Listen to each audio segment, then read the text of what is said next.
प्रयागराज से दहाड़ दिया छात्रों की गूंज ने राहुल गांधी के सपोर्ट में कई लाख छात्र सड़क पर आकर के खड़े हो गए।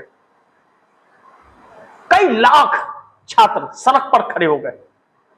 दिल्ली हिलने लगी, देश में गूंज पड़ा आवाज और छात्रों की सुनी गई। वहां किसी नेता का भाषण नहीं था, किसी राजनीतिक दल का वहां पर मंच पर कोई टेबल नहीं सजा था। छात्रों की आवाज गूंज रही थी और राहुल गांधी के सपोर्ट में लाखों छात्र जब सड़क तक आ गए। 2 लाख बच्चों ने तो रजिस्ट्रेशन कराया था और बिना रजिस्ट्रेशन के कितने बच्चे आए होंगे सोचिए। सरकार की इतनी साजिशों के बाद भी बच्चे आए और उत्तर प्रदेश गूंज पड़ा प्रयागराज। ऐसे में मोदी शाह की मुश्किलें बढ़ गई हैं, बहुत ज्यादा बढ़ गई।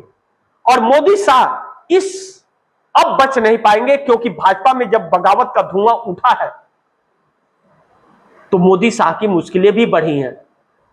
अब मोदी शाह के लिए इतनी बड़ी समस्या आकर के खड़ी हो गई है कि दिल्ली में सत्ता बचा पाना। और अब जब सोमवार को संसद खुलेगा तो क्या मोदी और शाह आएंगे आखिरी सप्ताह है या अभी भी भागे रहेंगे?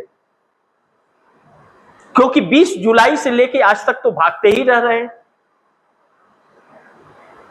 और मात्र कुछ ही दिन का संसद बचा है। 15 अगस्त आने वाला है। क्या बोलेंगे नरेंद्र मोदी? कुछ बोलने के लिए है या कोई आएगा किसी देश का राष्ट्रीय अध्यक्ष या नहीं आएगा?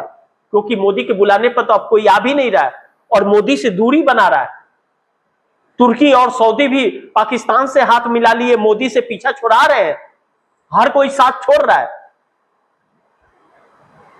और क्रिश्चियंस और मुस्लिम को लेकर के जो बिल लाने वाले हैं संगठनों को लेकर, उस पर अमेरिका और बाकी के देश भी अपनी नाराजगी व्यक्त कर रहे हैं, प्रदर्शन हो रहा है।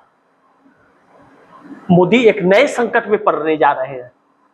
हर तरफ से घिर गए, विदेश नीति हो, कूटनीति हो, राजनीति हो, सरकार हो, पार्टी हो, संस्था हो, देश हो, युवा हो, बुजुर्ग हो, मजदूर हो, हर कोई इनके खिलाफ खड़ा है। तो काहे का 56 इंच और काहे का भगवान कहते हैं कि ऊपर से कनेक्शन है और नाले से गैस पाइप लगा करके गैस पे चूल्हा पर आप जलाते हैं।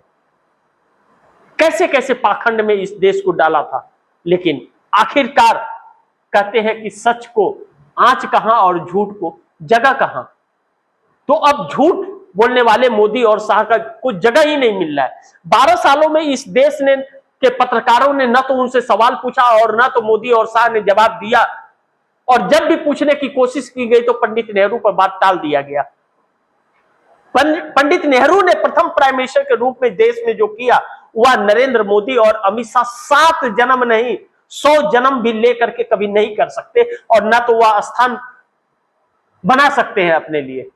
ऐसे में भारतीय जनता पार्टी का अंत होता हुआ देख करके भारतीय जनता पार्टी के ही नेता अब मोदी और शाह के बगावत में खुल करके आने लगे हैं। और जब आने लगे हैं तो मुश्किलें बढ़ने लगी हैं। आरएसएस जो बचाव में आया था वह भी आरएसएस पलट गया कि सत्ता जा रही है तो जाए, कम से कम अपने अंत तो न होने दे, क्योंकि आरएसएस पर भी शिकंजा अब कसने वाला है। यह आरएसएस समझ गया है कि मोदी और शाह की जोड़ी ने भाजपा का तो खात्मा कर ही दिया पार्टी का, अब आरएसएस का भी अंत हो जाएगा अगर जनता इसी तरह खिलाफ रही तो।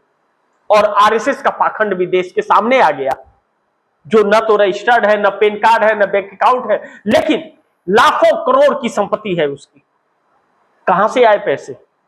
और 12 सालों में नरेंद्र मोदी ने भारतीय जनता पार्टी को विश्व का सबसे ज्यादा पैसे वाली पार्टी बना दिया। 10,000 करोड़ रुपए का बैंक बैलेंस भाजपा का करा दिया। कहां से आए यह पैसे? देश बेचकर।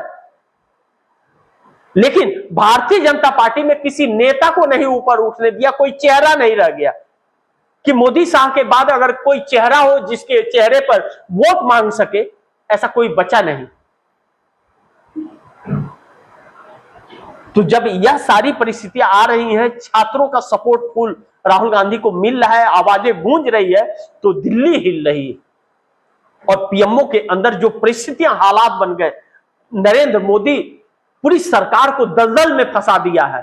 भगदड़ सी मच गई है, इतनी बड़ी भगदड़ भाजपा में, पूरी सरकार हिल गई है।